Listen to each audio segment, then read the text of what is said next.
Hello and welcome back to Muslim Convert Learning Arabic. There is something called a sukoon, which is like a degree symbol or a circle on top of letters. This is, from what I've been reading, it says it's a vowelless, it's a sign for a vowelless letter. So, we've got the short vowels and the long vowels in the Arabic language. This one, I think it's better explained when the word is pronounced. Like for ra, it would be like, if you're reading the word, it would be ar, so it makes a r sound. Sheen, ash, that's how it would sound. So you do not say asha, it's ash. And ak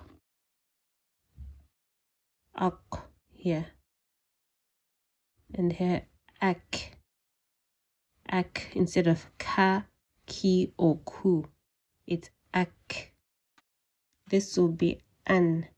So I'm going to look for examples as well in the Quran. But this sukoon is also called Jazm, and it can look different in different texts.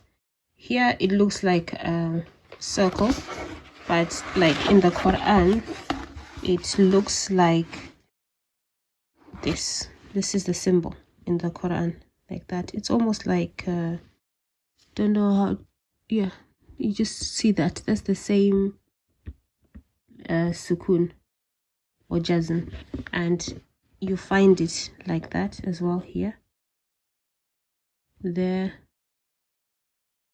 So it can look different depending on the text, I guess. In the Quran, it all seems to look like this. I haven't seen an example of the sukoon as it is in this book, so I guess it's different.